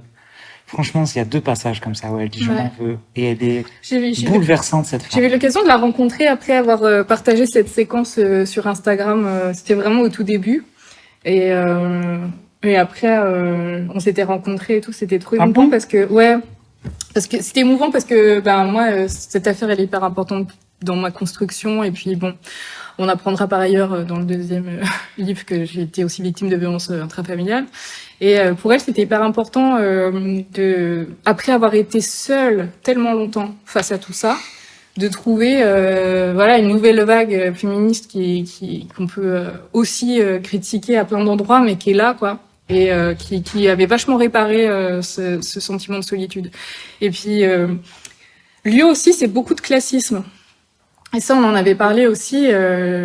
Voilà, elle, tu vois, on parlait de séparer l'homme de l'artiste et du droit de Kanta à continuer sa carrière, mais pour Lyo, en fait, elle m'a raconté que elle avait une tournée qui était prévue dans les SMAC, donc les salles de musique actuelles, c'est les petites salles réseau rock. D'ailleurs, j'ai déjà travaillé pour une de ces salles. Et elle avait une tournée prévue en tant que, donc elle la produisait. Elle n'était pas programmée, donc déjà ça dit quelque chose du réseau. Et après son passage chez Ardisson, sa tournée était annulée. Et elle, en plus, elle n'est pas autrice, compositrice, elle est seulement interprète. Donc si elle n'a pas de date, elle n'a pas de revenus. Et on s'en est bien lavé les mains en fait de fracasser sa carrière à elle. Parce que quel est son crime à elle, à part d'avoir défendu une amie, comme tu le dis, et d'avoir rappelé à l'ordre certains principes de bon sens. Et ben elle a été sanctionnée sévèrement en tant qu'artiste. Et la question de qui aussi a le bénéfice de la séparation entre l'homme et l'artiste. Des mecs et aussi des classes privilégiées qui font des métiers intellectuels ou artistiques. Ouais, et j'ai un peu du mal à redémarrer parce que je crois que vraiment ça me scandalise un peu, ouais, c'est fou. Je pense qu'on peut mettre du respect sur son nom en tout cas, et que oui, t'as dit un truc très beau aussi, on pourrait rappeler, oui, le féminisme, je pense que en plus, nous, on est tout le temps en train de se moquer des uns des autres parce qu'on est prolo, parce qu'on est trans, parce que machin.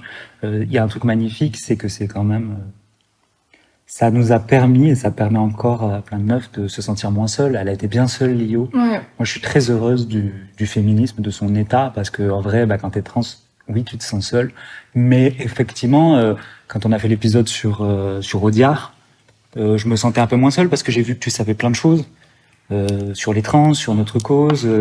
Il y a quand même ça qu'il faut pas oublier de dire sur le féminisme. Même si on est critique, même moi je vais être la première à dire yo, machine, c'est une bourgeoise, elle me saoule. C'est sublime pour ça. Et c'est ce qu'a fait MeToo aussi. Ça a enlevé beaucoup de solitude à beaucoup de femmes. C'est ce que va se manger Quentin ensuite dans la gueule, qui est fabuleux dans MeToo. Oui. En fait, en vrai, on peut être critique, dire machin. Moi, je trouve que on a de la chance de voir ça quand même, parce qu'on a bientôt 40 ans. Moi, j'ai bientôt 40 ans. Ouais, ça va. Rose. Oui, bah moi c'est passé, ça y est. Voilà, mais Périménopause. on a traversé des grandes époques de solitude. Même moi, je qualifierais de solitude intellectuelle parce qu'en fait, je savais rien sur rien. Il n'y avait pas Internet. Tu vois ce que tu racontais sur les émissions de télé, bon, exactement, enfin, pas exactement, on en reparlera dans un épisode 50 nuances de prolo, mais même expérience quand même de quelques rendez-vous télé qui étaient vraiment une ouverture sur le monde. Je me souviens d'avoir vu par exemple, tu vois, des sociologues ou des experts chez Ruquier ou Ardisson, et après aller à la Fnac, ou à Nuggets, encore à l'époque, aller chercher ces livres-là, et voilà, faut imaginer un monde sans réseaux sociaux où même l'outsider qui se fait un peu défoncer sur le plateau télé, dont l'idée dominante est hyper réactionnaire ou de droite, parce que c'était le cas, voilà, il peut quand même interpeller quelqu'un qui est devant son écran. Et on est aussi beaucoup à gauche dans le discours c'était mieux avant, et de peur de l'avenir, parce que ce qui se profile est horrible, et ce qui se passe d'un point de vue médiatique et politique est très alarmant. Mais en fait, c'est niveau médiatique, en tout cas, c'était pas vraiment mieux avant, quoi. Parce que le niveau de violence de ces programmes-là, qui étaient les seuls qu'on pouvait regarder. Oui. T'avais des JTTF encore plus réac, des émissions. En fait, celles-là, c'était on va dire, les émissions progressistes. Et quand on regarde le niveau de violence misogyne et raciste perpétuel, voilà, ça, c'était la norme d'avant, quoi. On a été éduqués par ça. Moi, je suis vachement en colère, finalement, si on doit le... et puis en plus, il y a 50 nuances aussi d'obscurantisme. Moi, si je dois aussi parler de mon parcours, donc j'ai grandi dans une secte, donc c'était l'obscurantisme le plus total, que ce soit sur, du coup, je suis sorti de ça sans éducation, sur la misogynie, avec moi des idoles comme Léo Ferré, qui était un misogyne atroce. Quentin, donc nous on était dans la cour de récré, tu te souviens, quand ta mère Marie Trintignant, nos yeux sont secs, on est en mode... On sait pas trop ce qui s'est passé, et on a tous ces connards qui nous informent. Moi, je suis très en colère, parce que les 10, voire plus, 15 ans qui ont suivi le meurtre de Marie Trintignant, dans ma chair, c'était en mode, voilà, enfin, c'est de l'amour. Après, j'ai arrêté, je sais plus à quel moment j'ai arrêté d'écouter Kanta. Alors qu'étrangement, je crois pas que j'avais tant que ça, mais je m'étais sensibilisé à Marie Trintignant. Mais j'ai arrêté parce que ça me mettait quand même profondément mal à l'aise. Moi, je me souviens que j'ai arrêté en 2010, quand il est revenu. J'ai pas arrêté avant. En plus, parce que il y avait un sentiment de justice quelque part. Bah voilà, il était en prison, il n'avait pas été jugé c'est très lourdement. En plus, en Lituanie, le crime passionnel existe, ce qui n'est pas le cas du droit français. Il y avait un côté quand même, c'est dur, mais voilà, pour le coup, la justice fonctionne. Il y a une forme de logique qui est appliquée. Et puis en 2010, quand il revient avec toute son arrogance et qu'il y a un début de manif. Des débuts de manif féministes, là, je me dis non, mais là, en fait, moi, je peux plus, quoi. Et parce qu'il y a une première, je crois qu'il fait une première une à cette période-là avec Détroit. Moi, là, à cette époque-là, je suis dans la musique, donc je vois des mails pour quand il revient sur scène, des échanges de mails où c'est pas la question du fait de le faire jouer ne se pose pas, c'est qui va le faire jouer en premier. Il y a aucune réflexion de est-ce que c'est bien, est-ce que c'est mal, est-ce que c'est éthique. Il fait la couverture des Arocs à ce moment-là. Voilà, il y a une première couverture des Inrocks, et puis ce qui est fascinant avec cette histoire, c'est qu'en fait, c'est vrai qu'elle commence avant MeToo, et qu'elle continue après MeToo, parce que la deuxième une des Inrocks, c'est en 2017. Non mais, c'est même quand ils pendant disent la MeToo. date, pour moi, c'était en 2002. Voilà. Enfin, tu vois, dans des... Non, c'est en 2017. Ouais, et c'est la semaine de MeToo, hasard du calendrier. Sauf que là, ça le fait pas du tout, et on voit à travers cette histoire aussi l'installation de nouvelles normes féministes qui font que là, c'est plus du tout acceptable. Et petite anecdote aussi sur les Inrocks, donc toute cette période-là, je travaillais dans la musique, et il y avait une copine des Inrocks qui nous avait raconté un jour qu'après la une, le téléphone sonnait en continu pour des désabonnements. C'était par courrier, par internet et par téléphone, en continu. Et je crois que les Inrocks ont signé un peu leur arrêt de mort ce jour-là. C'est très bien. Et qui s'en sont jamais vraiment relevés. Donc c'est aussi des signaux. Voilà, on passe d'un monde où on est Ardisson qui a l'idée, le discours dominant, à un autre où les Inrocks sont sanctionnés pour une une. Donc je dirais que c'est un côté un peu rassurant. Ouais, c'est bien qu'ils étaient sanctionnés, c'est sûr. On peut être aussi un peu glacé et terrifié à se dire que, mais si c'était passé, quoi. Comment ils ont osé se dire, parce qu'en fait, ces gens-là, ils sont informés. Parce que tu vois, nous, on est là à venir à dire, oui, on est les petits prolos de la campagne, machin, on est un peu ignorants. Eux, ils savent. Ils sont dans l'intelligentsia, ils ont accès à l'info, surtout en 2017. Ils ont des rédactions, ils ont discuté, on le fait pas. Donc il y a eu des arguments pour se dire, si, on le fait. C'est pas, tu te lèves pas un matin en disant, tiens, je le fais, ah non, en fait, c'est une erreur. Et puis après, il y a eu d'ailleurs, J.D. Beauvalet, le rédac chef de l'époque, il y a eu il avait fait une réponse qui disait, ouais, on sait pourquoi on l'a fait, quoi. Oui, comme. On assume, on pense que notre avis est ou c'était peut-être 2010. Bon, ça. Je te demande à Mouajdi Mouawad aussi, Mouajdi Mouawad, qui est le directeur de La Colline, donc un des plus gros centres, un plus gros théâtre en France, quoi, avec notre argent. C'est lui qui nous l'avait aussi réhabilité, qui voulait nous le foutre à Avignon. Qui avait commandé, et lui, il est très à l'aise avec ça aussi. En fait, ils sont tous ceux qui ont essayé, ils sont très à l'aise avec ça. Et souvent, si tu creuses, c'est des grands misogynes. Pour te dire comment l'affaire Kanta me suit depuis toujours, ma première rencontre en librairie à Paris pour défaire le discours sexiste dans les médias, c'était à Comptoir des mots, à Gambetta, à côté du théâtre de la Colline, et il y avait le soir même une manif contre Kanta, avec des collages et des panneaux en disant en parlant de Marie Trintignant, quoi. Et quelque part, je voyais les fumigènes du siège sur scène dans la librairie, et je me suis dit que voilà, c'était oui, c'était fou en fait de meilleure époque que Marie Trintignant, ça c'est sûr, et grâce à elle aussi notamment. Là, je vois dans mes notes un truc. Je pense que c'est bien j'aimerais bien en parler quand même. Il y a ce moment quand même dans le documentaire où ils interviewent l'experte psychologique qui a fait passer l'expertise à Kanta pour savoir s'il était. Et là, c'est quand même un grand moment de. Donc je le dis parce qu'on va le dire à chaque fois avant de commencer ce genre de discours. Je suis anti-carcéral et je suis anti-psychiatrie aussi. Enfin, telle qu'elle est en France en tout cas. Mais enfin bon. Moi, je veux Je veux qu'on me présente, je veux savoir les études qu'elle a fait, la meuf qui nous explique face caméra, qui nous dit moi, je n'ai pas vu quelqu'un de violent. Parce qu'après, il y a tous les gens, il y a Christina Radi qui est venue témoigner. Côté, il n'a jamais été violent. D'accord. Ça, c'est le tribunal. Ouais. T'es psychologue, t'es face à ce trou du cul, et elle nous dit comme ça, moi, je n'ai pas l'impression de relibérer un homme violent. Bah, il en tue une autre dans la foulée. Et je veux savoir quand même, parce qu'elle est là. Bon, et alors, elle a un serre-tête. Coïncidence? Je ne crois pas. Probablement pas. Ah oui, elle a un serre-tête, comme par Mais hasard. non, mais en plus, c'est tellement con de penser qu'on peut détecter les hommes violents en entretien, comme si, vu tout ce qu'on s'est dit au départ, que ça peut être aussi un alibi de jouer un personnage social, irréprochable, d'être particulièrement engagé, particulièrement humaniste dans plein de causes, d'être très proche de son entourage, justement pour détourner les pistes. Donc, ouais, ça se détecte pas en entretien, ou alors il est tellement fort que justement. Ah, il est fort. Je a pense marché, tu vois. qu'il est fort. Mais en même temps, en vrai de vrai, un expert psychologue, il est fort aussi. Donc c'est qu'en fait, bon, ben pareil, ça doit être une femme ou je sais pas quoi, mais cette meuf est experte. Moi, ça me glace le sang. Oui, et puis ouais, il y a cette histoire d'alibi social, certes, et puis aussi j'ai l'impression que ces profils psychiatriques, ça voudrait sous-entendre que c'est un trouble psy d'être violent, alors que ça n'en est pas forcément un. Les bons pères de famille, la catégorie dont Oui, et puis il a la j'aime bonne beaucoup parler, attitude. ils sont pas malades, hein. Non, mais Ils ont pas de troubles, ils savent, voilà, ils savent ce qu'ils font en conscience, ils organisent leur vie en fonction. Voilà, dans la série sombre, Lino Scala, un violeur en série qui a opéré pendant des années, bah il était pote avec les policiers du coin, hyper inséré socialement, il allait au bar tous les jours, et il était pas du tout, c'était pas du tout l'espèce de rôdeur de parking qu'on essaye de trouver à chaque fois chez les hommes violents.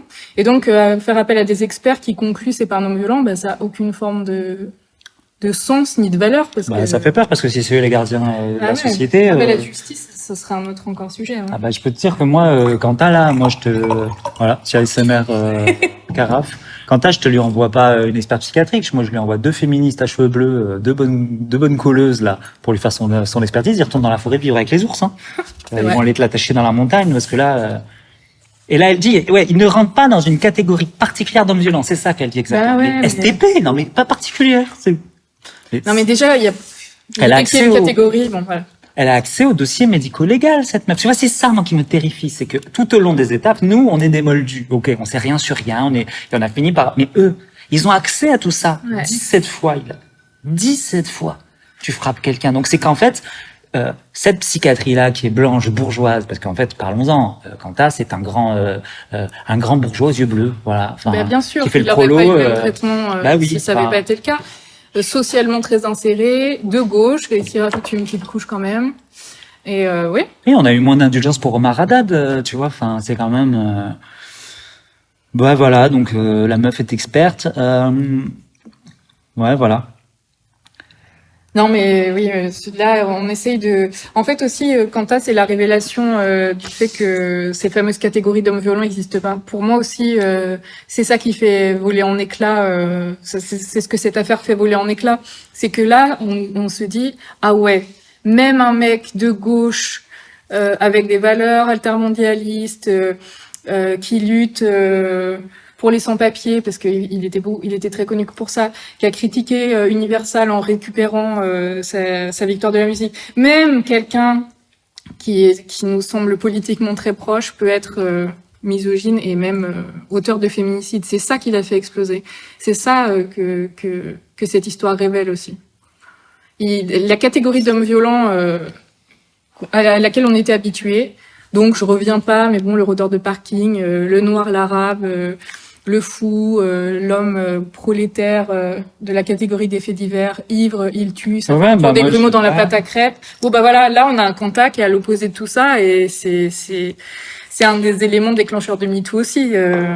Il y a plein d'histoires qu'on commencé à filer le truc, mais celle-là elle est vraiment édifiante quoi. Oui, bah. De toute façon, je te redis l'exemple de moi, mon grand-père, il a assassiné ma grand-mère, il a pris 25 ans, parce qu'il était pas chanteur. Bah oui. Et ça, c'est un truc. Et là, moi, je me souviens, dans le docu, t'as le procureur qui dit ce truc glaçant. Il dit, en gros, le procureur, il dit, bah, ensuite, on lui donne que ça comme peine et on le libère parce que bah, il l'a déjà tué. Il n'y a rien qui nous fait penser qu'il va en tuer une autre. Il dit ça. Attends, exactement, qu'est-ce qu'il dit? C'est un crime passionnel, donc il va pas recommencer. Ben oui. Et là, on se dit, mais il va jamais retomber amoureux. Elle est là, la douille aussi. Genre, il peut pas la tuer 2 fois. C'est ça, la logique. Elle est morte, Marie Trintignant. Mais Il n'y a pas d'autre femme. Avec le crime passionnel, le drame familial, l'idée que c'est accidentel, il y a l'idée obligatoire que ça n'arrive qu'une fois. C'est ça aussi qui nous met dedans. Ça enlève la possibilité du mode opératoire, Donc oui, ben tu le relâches, tu dis bah oui, c'est un accident de l'amour, il est chaudé, il risque pas de recommencer, sauf qu'on enlève toute la partie où c'est un mec violent avec toutes ses meufs, quoi. Et on te l'envoie vivre chez son ex-femme qui va se suicider à cause de lui, donc qui va tuer. Et tu te dis, mais l'hétérosexualité, c'est la patate chaude, quoi. C'est la patate chaude, c'est tous les mecs violents sur les repas, et puis c'est d'une tristesse. Le destin aussi de Christina Radi, quoi, qui... Pareil, qui avait parlé, qui avait laissé un message à ses parents en racontant ses violences. Voilà, qui a pas été entendue non plus. Elle était beaucoup, elle a été sous emprise aussi parce que elle a beaucoup défendu Quentin aussi officiellement. Ça, c'était apparemment des accords qui avaient été faits avec le groupe de le soutenir et de couvrir en fait ses agissements parce que ce seraient pas les seuls, voilà. Et ouais, c'est tragique et cette affaire-là, la deuxième affaire dans l'affaire de Christine Radi, ça a quand même permis de mettre dans la loi le suicide forcé, ce qui était un vide juridique jusque-là. Oui, donc il sert à ça, Quentin, il permet et en attendant, il se balade, il continue de se pavaner en France. Moi, il y a une vidéo glaçante sur Internet où t'as quelqu'un qui veut l'interviewer en lui demandant est-ce que vous allez refaire une tournée, Bertrand Cantat, et il dit, ah non, il y a certaines personnes qui ne veulent pas. Et tu vois, il est dans une attitude extrêmement étant, ben non, on veut pas, fils de pute. Et moi, je vais peut-être finir sur on en est à plus d'1h15, sur mon anecdote, peut-être, moi, j'ai une copine qui est ouvreuse à Bordeaux. Et il y a une pièce sur les violences conjugales qui se joue et d'un coup il y a un grand silence avant que ça commence et tout le monde murmure et dit il y a Bertrand Cantat qui est là et du coup la question se pose qu'est-ce qu'on fait? Alors moi elle est vite répondu la question hein, tu le sors Manu Militari il est là et ils ont joué le spectacle devant lui au premier rang et donc ce mec va voir des spectacles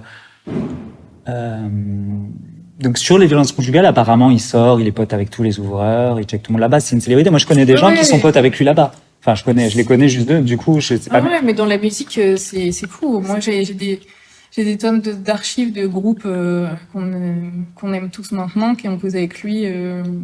Chaka Ponk, là, qui font les écolos, ces fils de pute, qui sont bonnes. Non, on va arrêter la tournée, parce que notre empreinte carbone, mais ça vous a pas empêché de faire un duo avec Quentin. Donc, en fait, vous allez arrêter de faire les gauchistes, parce qu'en fait, franchement, la planète, c'est un truc très vague sur lequel, là, vous les trucs, mais alors la mort de Marie Trintignant, c'est, vous arrivez pas à vous connecter. Vous arrivez à vous connecter avec la couche d'ozone, mais pas avec Marie Trintignant. Je dis pas qu'il y a des trucs les plus importants, mais faites les deux. Et en fait, combien on peut faire une liste de gens comme ça qui, ouais, et puis sur du système qu'il y a autour, quoi. Comme pour Weinstein, en fait. Il y a eu un système pour le coup. Ouais, mais les systèmes de protection, et puis, il y a quand même un truc. J'aime bien essayer d'imaginer comment ça aurait pu se passer autrement. Imaginons que l'assassinat a lieu et que comment ça aurait pu être une déflagration aussi constructive, tu vois, si en tant qu'homme de gauche et en tant que personne dans laquelle on mettait quand même pas mal d'espoir, progressiste, en tout cas moi c'était mon cas, comment il aurait pu changer la donne en fait, s'il avait reconnu, s'il avait, tu vois, ça aurait été... Mais ça n'est toujours pas arrivé. Non, mais ça aurait aurait été audible de dire, bah oui, écoutez, j'ai complètement négligé cette question, je suis horrifiée de constater ce que je suis, enfin tu vois, un truc, et à partir de là, le monde aurait pu changer et tout serait passé différemment. Et je crois qu'après ça, s'il était revenu, ça se serait passé différemment. Sauf que là, on est dans un déni total et c'est aussi très courant à gauche, parce qu'avec Quatennens, ça a été aussi la même chose. Il a fallu lui tordre le bras pour pas qu'il se présente aux législatives de l'année dernière parce que il avait décrété sur les plateaux télé c'est bon maintenant j'ai purgé ma peine. J'ai le droit de revenir. Donc déjà, la réhabilitation, la réparation, ça on le déclare pas soi-même en disant c'est bon, j'ai fait mon temps, c'est moi qui décide et je reviens. Voilà, il y a un travail aussi de dialogue, de discussion, éventuellement de réparation, de reconstruction du lien trahi, voilà, si on a envie d'être dans ces dispositions-là, moi je pourrais complètement l'être. Et Quentin, il incarne mais vraiment l'entêtement tu vois dominant quoi. C'est en fait moi j'ai souvent l'impression que c'est des dominos ces mecs. S'il y en a un qui lâche, le machin tombe et du coup, il pourrait en crever de résister parce que quelque part là on est arrivé dans une société où ce serait à leur avantage d'être féministe. Tu vois? Alors il y en a plein qui font du fake féminisme, mais en fait, je crois que le prochain mec violent qui se remet en question et qui fait tout un sketch, en fait, ça devient le roi du pétrole. Je crois pas. Ah ouais? Tu sais quoi, je vais même te dire plus, c'est que déjà, on l'attend toujours, la Oui. personne qui dira, écoutez, puisqu'on a eu il y a pas longtemps Dani Caligula, Oui, en fait, oui, non. on l'attend toujours, la personne qui dira, écoutez, je suis désolé. Ouais. Bon, après, là, l'ampleur de Bertrand Cantat, qu'est-ce qui se passe? Faut pas déconner. T'as pas envie de prendre 20 ans de tôle. En fait, faut Oui. le dire, le système carcéral fait que ce gars-là, jamais, de toute façon, il ne l'aurait pas fait. Je dis pas qu'il a juste voulu, mais il veut éviter la prison. Oui, mais bon, après, une fois que t'as fait la prison, je veux dire, il a eu le temps, hein. Mais Il aurait 4 eu ans le et 20 ans.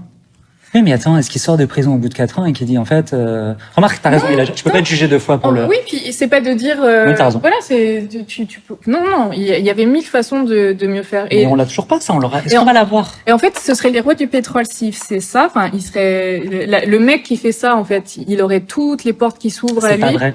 Et ben moi, je pense que si. Et c'est dire si l'idéologie est forte pour qu'ils aillent à ce point contre leurs intérêts. Le mec, il préfère être ostracisé jusqu'à la fin de sa vie, Mais même s'il est célébré par une partie de la population. Mais là, il a quand même une ostracisation sociale.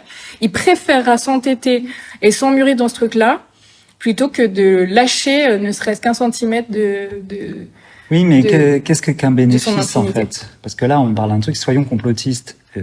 Ils sont tous cette secte des hommes violents, des hommes de pouvoir et tout. Ils sont tous avec des capuches pointues à se réunir dans des caves. Ils sont en mode, quel est le bénéfice de quoi? D'être admirés par quelques féministes, de pouvoir retourner à tourner, d'accord. Oui. Mais ce qu'ils veulent avant tout, moi j'y crois dur comme fer, c'est sauvegarder l'état des choses, Ouais, le donc statu c'est ça. quo. Donc oui, toi je comprends c'est que ce que je dis. tu dis ce serait le roi du pétrole, mais quel est le pétrole? Quel est le truc? Est-ce que c'est avoir l'estime, être enfin décent?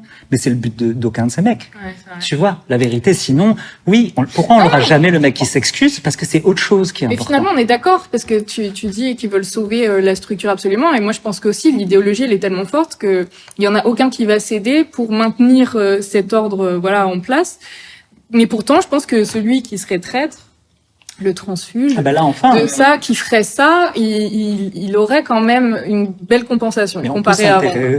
s'interroger quand même, comme tu le dis. Alors, prenons ton axe. Il y a un bénéfice. Il y aurait un bénéfice. Moi, pourquoi est-ce qu'il n'existe pas cet homme? Pourquoi? Bah parce que Ah, mais c'est terrifiant. Non, le mais système pourquoi est tu trop dis, il y en a fort. bien un C'est qui fou. va dire, écoutez, j'ai fait le con. Alors, ces histoires de viol, là, on n'aura jamais personne. Alors que moi, je trouve que Dani Caligula, là, c'était l'exemple. Il est accusé par une copine quand il avait 17 ans de chantage au sexe, donc un truc inadmissible. Il en a, là, on parle de 15 ans au moins plus Ouais. tard. Je dis pas que c'est pas grave, surtout pour la victime et tout, mais il y a la possibilité quand même. Là, il a le boulevard pour dire, j'étais jeune, j'étais con, c'est pas ok. Je suis profondément désolé. Il a le boulevard. Et pourquoi la meuf, il dit, si j'avais été boulanger, on ne m'aurait pas, elle aurait moins le seum. Mais c'est là Mais que- la meuf en a marre de voir ton arrogance partout et dit, en fait, là, je vais te mettre un taquet sur le nez. Et là, t'as l'occasion de dire, en fait, j'avoue, j'ai déconné, je suis une vraie meuf, voilà, qu'est-ce que je peux faire? fais-le, poteau. Voilà. J'aurais tellement, moi, j'en ai chialé de ça. Ouais. Moi, je me suis politisé grâce à ces deux cons-là, à Dani et Raz. Et quand il fait ça, je suis en mode, on l'attend toujours, le mec qui dira, faites-le. En plus, Excusez-vous, pourquoi Quelle vous ne faites pas? déception de voir les mêmes arguments du boulanger. Ils sont les mêmes trucs que les fachos. Vous êtes pareil. En fait, les hommes, non, les de gauche ou pas, quand il s'agit des femmes, vous êtes tous des fachos, en fait. Et je suis en mode, En tout cas, il y a pourquoi on un l'a bel pas, écart sur leur politisation féministe. Waouh. C'est et tout ça avec la conviction de tout savoir et de même pas avoir besoin de se renseigner. Moi, c'est ça qui me fascine parce que non, parce mes que, potes de gauche c'est toujours ils savent tout et Ils ont pas besoin de lire un nouveau livre féministe, mais alors dès qu'on est sur les VSS, c'est le niveau 0, quoi. Tout le monde voit flou, hein, dès qu'on Ouais. est sur les VSS. C'est en mode, en fait, je suis désolé, il y a, comme tu dis, en plus, je trouve que l'époque est en train de nous ouvrir une voie qui, alors, faut pas être complaisant avec ça, mais nous ouvre une voie qui est, excusez-vous, ce sera valorisé. Ouais. Donnez un peu de, ça sera valorisé là, c'est ce le que cas, toi tu hein. dis. Moi, c'est ce Sauf que je qu'on pense. on l'a toujours pas.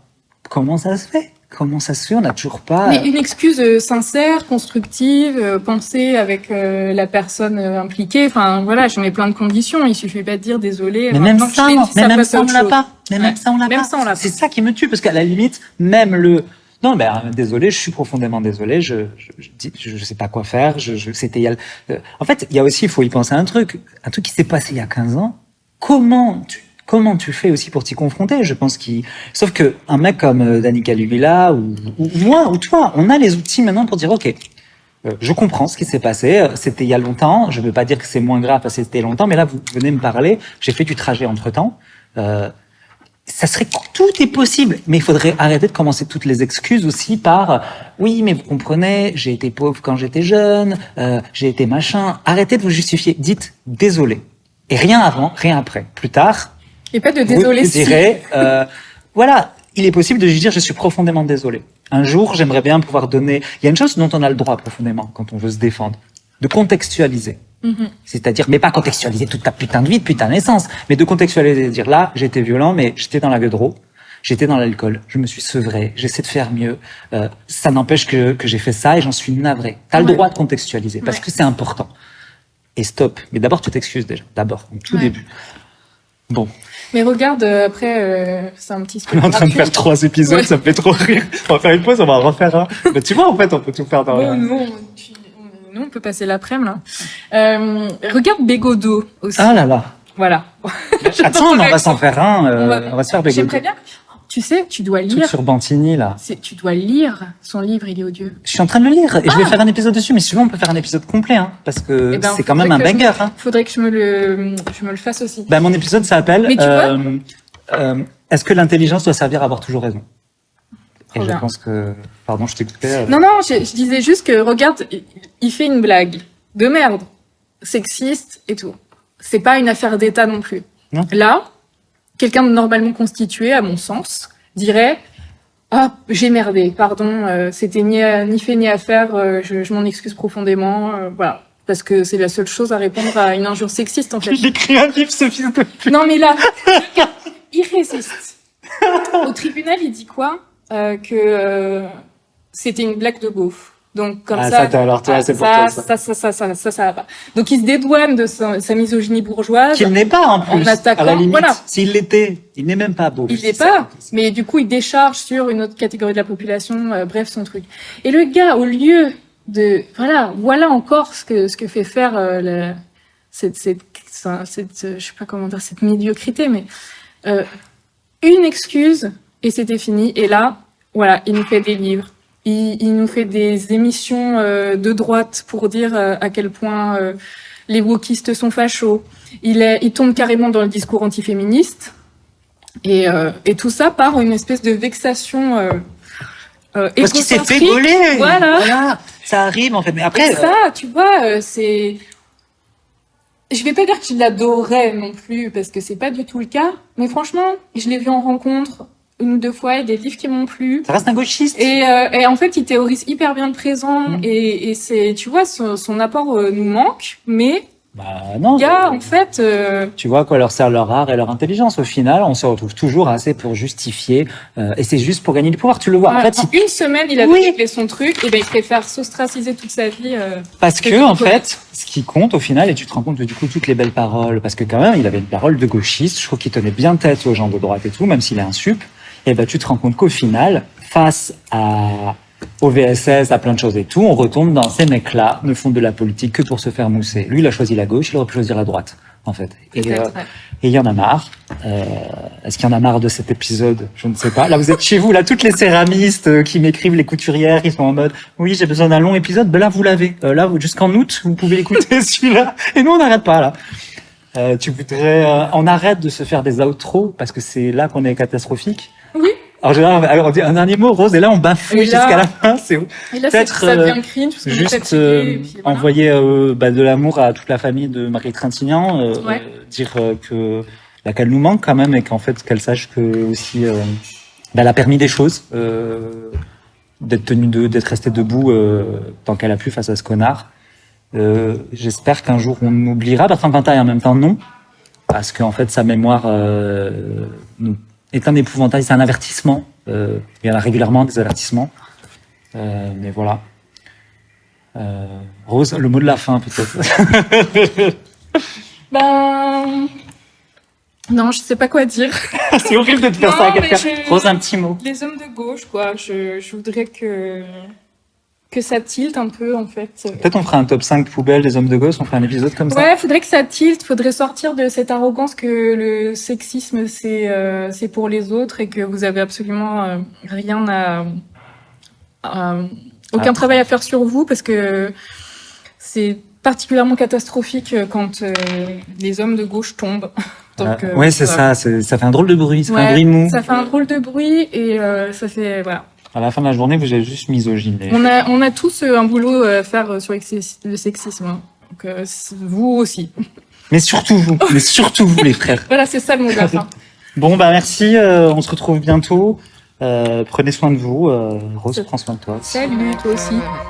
On ira danser dans les technivals, vider toute la tequila, ken dans les toilettes du bar. Mais promis c'est amical, mais promis c'est amical. On ira s'aimer sur les barricades, cramer toute la capitale, se tenir la main sur les toits. Mais promis c'est amical, mais promis c'est amical.